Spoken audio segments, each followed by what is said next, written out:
Hi, it's Beck. And Nat, two very different sisters who come together each week to reframe problems big and small with you, our dear Reframeables.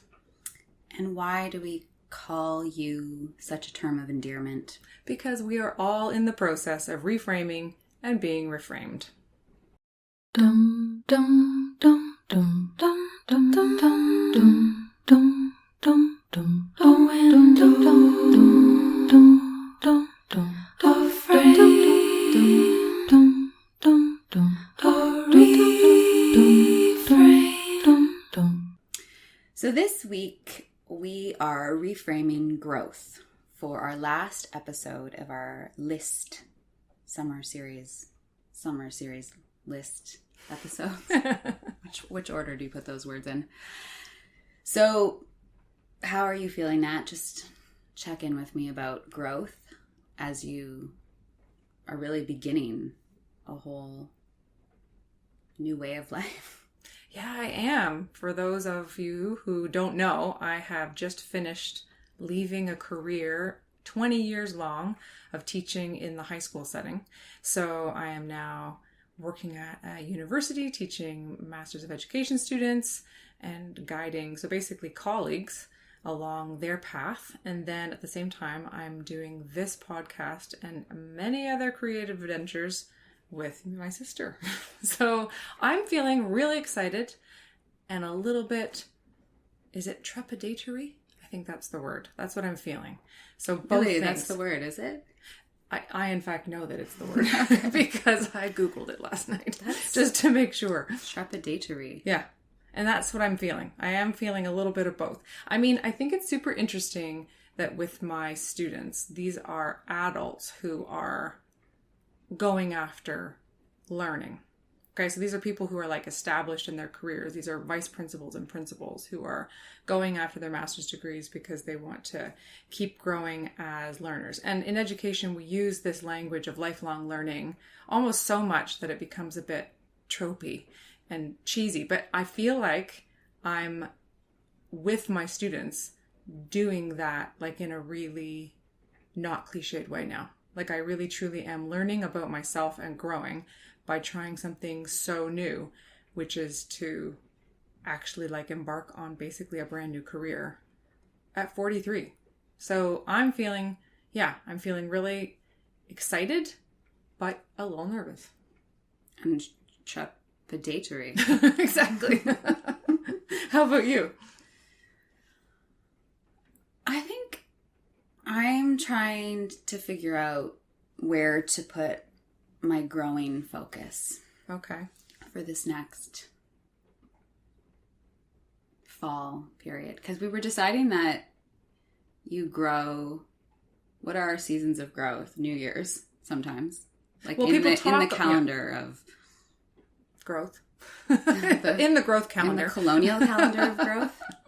Yeah, well, I mean, like we have this whole thing where we talk about growth and, resolutions, right? Like at New Year's, that seems to be the whole thing that's sort of the main, a cultural conversation of sorts. But for those of us in teaching or who are parents, then September is a real time of change and growth because either kids are going back to school and starting a whole new school year, or so are we. So I think September fits as a time of growth. Okay. In the Reframeables calendar. in our calendar. We choose. We choose for ourselves. Yes. So I was listening to this meditation. I was driving Violet to camp yesterday. So I had a lot of time in the car by myself because Simon stayed home to do work. And I don't usually do the driving, these long drives. He does them. So how was this for you? This time I was doing it. It was very long. Yeah. But I did enjoy this long... I was then able to listen to a very long meditation. Cool. And the guy was talking about this Buddhist teaching where I don't even know if I could sum it up. But the point is that he was like, we want to develop a stronger mind so that it's a mind that's not so agitated. Which I think my mind gets a little agitated. Well, would you say so, Nat? I think it's moving. Yeah. I definitely think it's a moving mind. So if by not getting agitated, this Buddhist thinker is suggesting that it's a moving mind. Okay, and that's what he's saying, is that in a meditation practice, you can develop a mind that doesn't move. I love that. The idea of stillness. Yeah, because in some ways that sounds, you could think, oh, that sounds negative because I want to be all fluid, but I don't think that's what that means here. I think this is a mind that doesn't move because it doesn't get agitated. So it's not a wayward mind that gets taken off in every direction. So I feel like that is a huge growth point for me. And I want to work on that, and I have to practice. I have to do more meditation to work on it.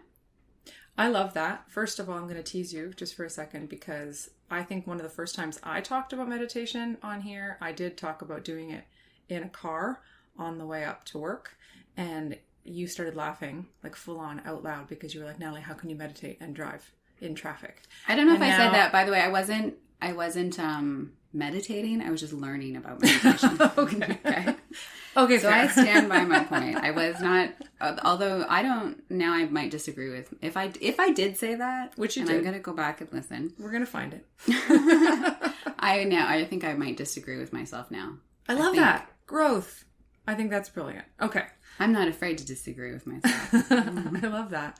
I also think that sounds really amazing and thoughtful, and I need to consider it too, because I do feel like there is something really big in honoring and finding stillness. Yours, it sounds like what you're saying is it's in your mind. I know I have that proclivity to need to move with my body because of all of my various body issues with my leg and stuff.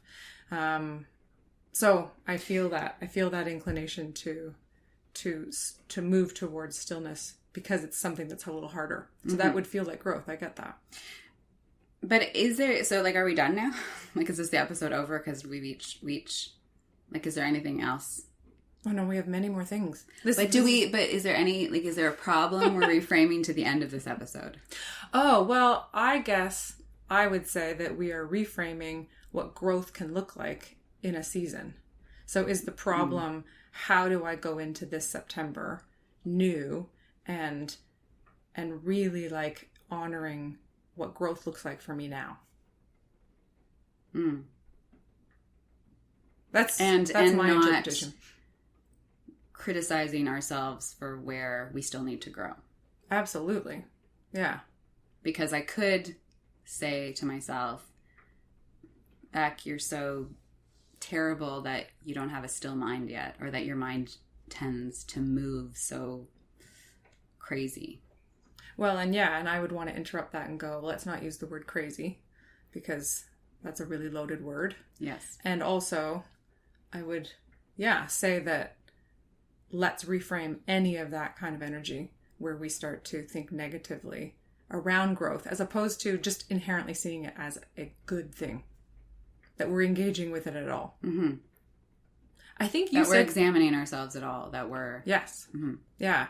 I remember that when we started using the language of socially conscious self-help in relation to what we do with Reframeables, we've started using that phrase on social media for those of you who follow us. If not, please go on there and find us on Twitter or on Instagram or on TikTok. Oh my gosh, I have so many new videos for everybody on TikTok. But we've been using that language because it really does, and we tested it on a few of our close Reframeable friends, and they said, yeah, that really hits on what you two do. And I think that you said to me, I was listening to, and it might have been another Buddhist thinker, but it was somebody who was basically looking at self-care as being good for the world, because it's conscious, you're consciously aware of how you work for your own good, which allows for the space to care for others. Am I getting that right? I feel like that's what we had talked about. I think so. Yeah, it was a monk. Mm-hmm. And I think he was going at the idea that if we believe we're all connected, that if you care for yourself, then you are caring for others. Well, and so isn't that growth and care to me, especially when we're tending to gardens, but I'm going to get ahead of myself because I want to say something about food. So this is another area for me that I'm feeling growth in, but it comes back to care. So on TikTok this week, I made a video about eating, about eating chia pudding, but not just chia pudding. It was chia porridge. And this specific little video was me in my robe, so it felt very vulnerable, but anyways, I did it. And it was because it was a red robe. It was a red robe. So it was like a red silk robe, in fact. It was vulnerable. I admire that now. Thank you. I did this for everybody, but specifically I did it for me because I was eating this chia porridge that I had put together, but I ate it out of the pan.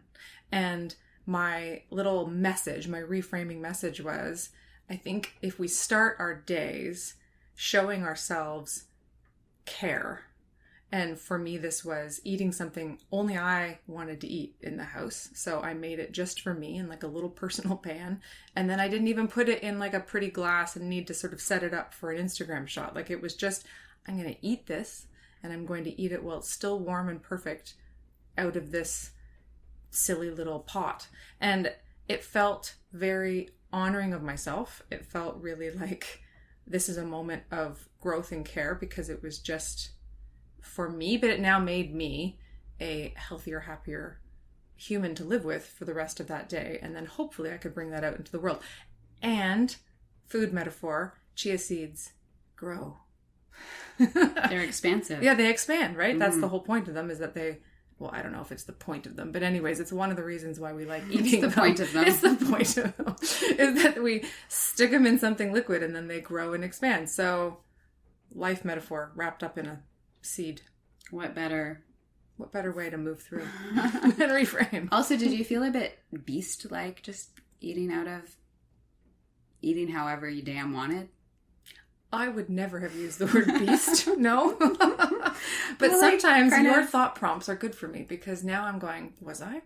I don't know. Well, you just like shoveling in if you, like, could you? Like, you know. By yourself? Like, you know, you don't have to, no one's watching you. And you haven't even put it in a bowl. Okay, sure. Yes. You beast. I'm a beast. I'm a chia seed eating beast. And it felt great. So that was me. Okay, and I appreciate that because I'm in a breakfast rut right now, so I think I want to do the chia pudding in a private pan. All I do is eat toast.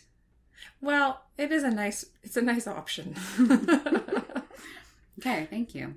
Okay, I'm also, another thing that I'm really keen on right now is this very specific poem. And so this is very connected to growth for me.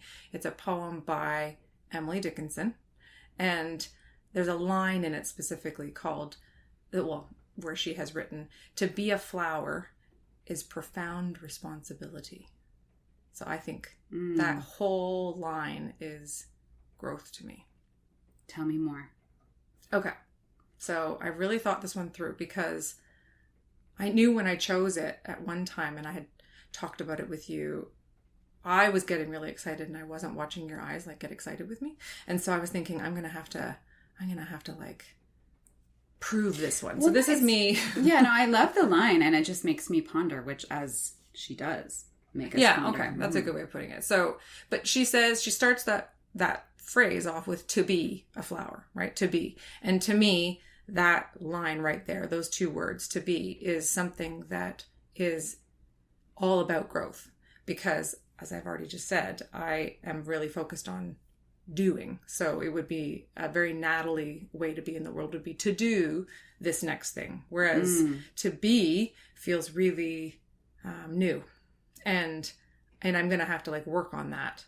And so I do think to be quote unquote, or in parentheses, a flower or a Natalie there's a great responsibility in there. So there's something about that I just think that prompted some real pondering for me, which is, I think, really interesting. I also think that the idea of being a flower, so the flower is this thing that grows, has to be tended to, has to be cared for, but also its only job truly is to be, well, it's got multiple jobs, because I was going to say its only job is to be beautiful, but actually, you know, it's attracting bees, and then bees go on and do, well, it's because of the bees that our planet still exists. So, I mean, maybe I'm a little bit wrong in this because the flower's job is, there are multiple parts to it, but the part I was focusing on was its aesthetic existence. Because I just think there was something really powerful for me in that line of the flower being a flower as inherently responsible when its only job in that moment for me is to be beautiful. And so what is it about beauty? Like there's sort of there's a reciprocal relationship happening then between the observer and the flower. Because I get to take in the flower's beauty and then be changed by it.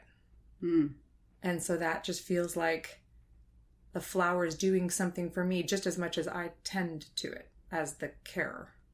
And so there's, I think, growth for me then is our responsibility to the parts of our life, whether it's in the natural world or the food we make or whatever it is that inspires growth. And our responsibility to what we see. And like seeing it, right? Really actually being in the moment to see it, I think is going to take work on my part because I am such a doer. So I really felt called out or something by that line in a good way. I love it. Well, I see your poem and I meet it. Okay. With another snippet of a poem. Okay. Because we can only read snippets, everyone. Oh yeah, it's a copyright thing. So this is a poem from Kate Bear. Okay. It's called Still Married. I like it already. And I'm just going to highlight a couple lines. The children are getting older and I don't know how we ever managed. And then nothing is easier, and yet here we are making pancakes with the radio on. And I just find that poignant because I feel like in this season for me, I do feel like there's a lot of shifting. The children are getting older. And I don't know how we ever managed what we came through. I guess that's what she's saying. And I don't know, what about this though? The nothing is easier, and yet here we are making pancakes. So in some ways, the growth doesn't just lead necessarily to an easier time. Is that how you hear that? Definitely. Like, do you hear this poem as happy or sad? I think I hear it as a little bit of both. I mean, I think, isn't that all big moments in life? Is there sort of like, they can be really big and beautiful, but tinged with a little bit of sadness because there's a recognition that there are endings attached to them. But as you get older also, are you more and more cognizant of the ending? So everything gets a little more melancholy? I mean, I certainly maybe have noticed that, I don't know, with our parents maybe, that there's more, like there's something deeper about them. Maybe. Yeah. But that there's... Well, because they're not just focused on like, work, eating, achievement, sleep, next day achievement. Yeah, I mean, there's more energy put into being. Yeah. But in the being is the recognition that there's lots of endings that have happened I now. think so. Yeah, and that yeah. there are lots more to come. Yeah. And that's heavy. It's melancholy. It's a little heavy. I also think just from that line about... Happy Monday! I think that there's something really lovely about the idea of that line. Can you read it again where it says that it's no less work? Is that what she said? Nothing is easier. Nothing is easier. Because she's talking about growing children, right? And I think that when we were new parents, a kid feels like a lot of work, right? Because they're constantly, especially as someone who breastfed, like that was like a constant. I'd be running back from work just to get to Frankie so that he could eat. I mean, it was just so constant. But now he's 8 and I don't feel like it's any less work. Like it's just new work. And I've heard from friends who have teenagers that in fact it's even more work. Because now you're just providing in a new way for all of their exposures to a new world that they are navigating. So you're just all the more present. But now you're making pancakes with your spouse in the kitchen. I just think there's something really lovely about... There's a melancholia attached to to beauty. Yeah, I see it. I love that poem. That's lovely. And you own your breasts again now. Yeah, they're mine. It's one thing you get back. Win. Well, I love that. I think that's really neat. Thanks for sharing that one. Okay, the other one thing that came to me regarding growth is this book, Sidewalk Flowers. Oh, lovely. Do you know this book? I've seen it maybe in Violet's room. Oh. I thought you were going to say Out in the World. I've seen it in Violet's bed.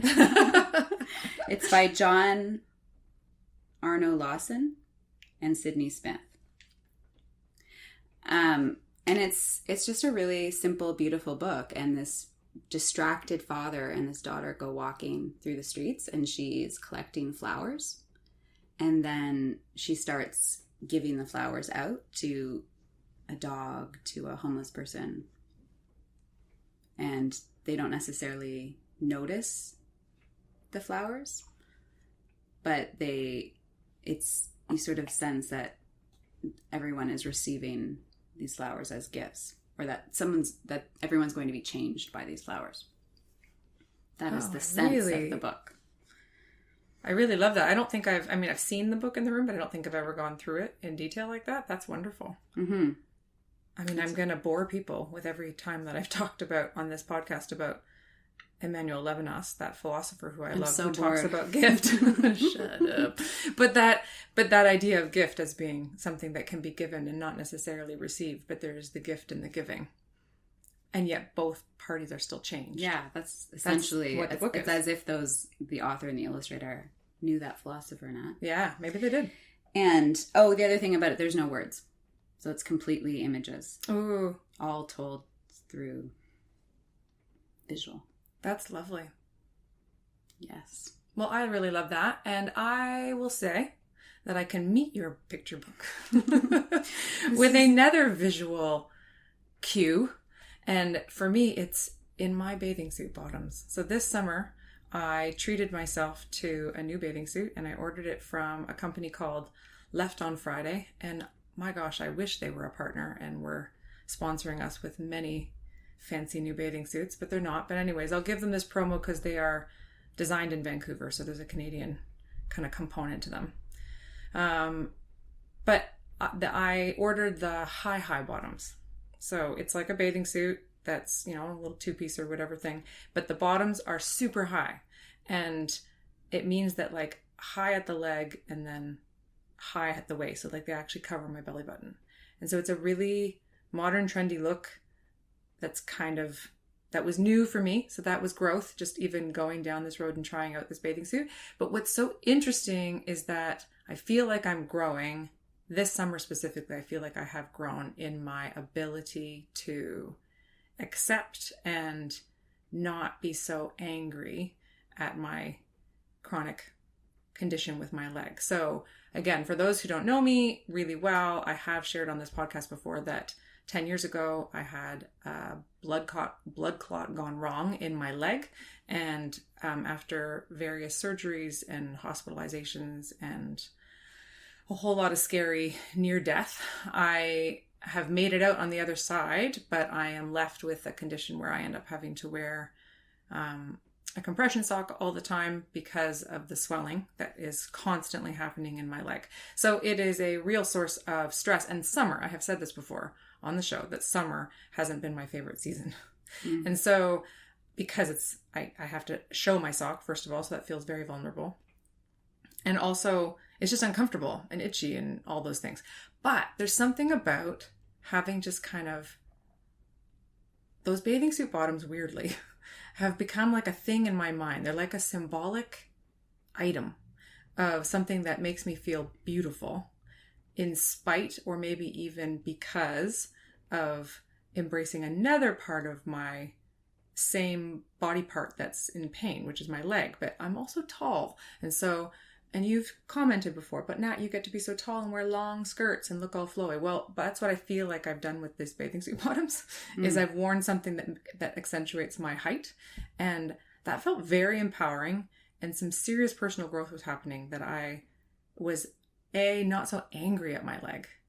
Like really actually feeling like, okay, I'm 43 and I've got another however many 40, 50 years of this leg, and if it can get me through to then, I don't think I need that many more bathing suit bottoms to be able to be okay up until then. I think there's just something about this momentary symbolic item that signifies something about being okay with my summer season leg.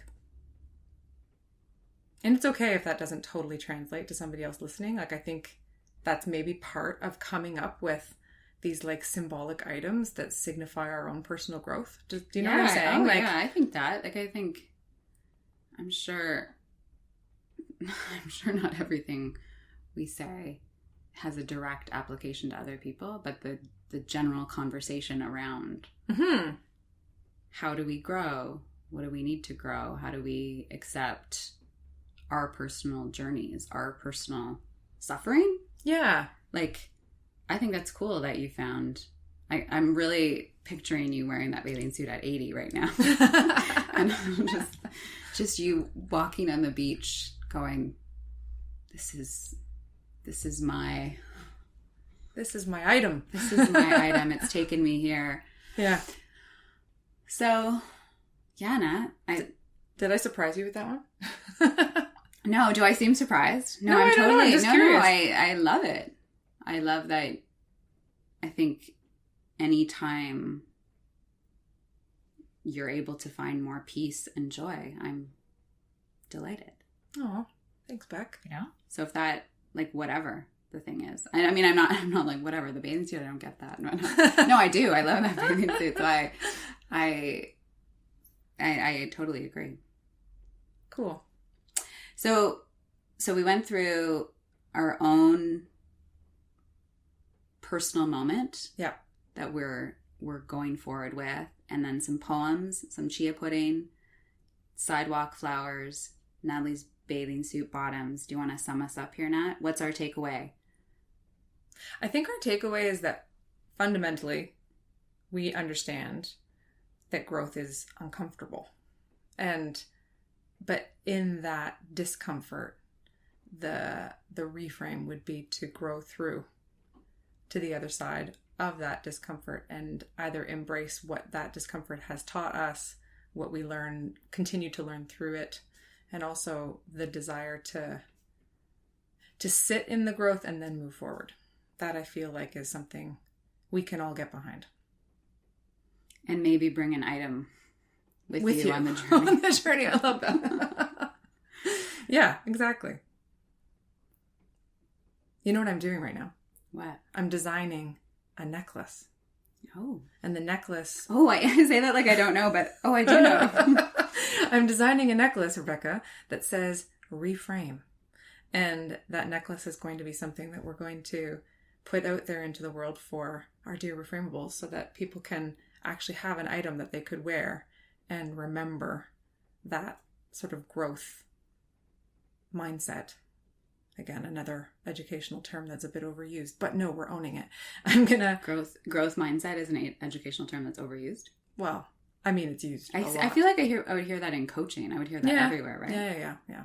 Still, thus, overused. I mean, I say that every morning. So. You do not. What's our growth mindset, family? Whatever. I wish I said that every morning. But anyways, that's what we're going to do, people. We're going to have these necklaces, so just know that that's coming into the community, and if you think that that object would be useful for you, I know I'm going to be wearing it every day. I'm going to add it to these two. Yeah.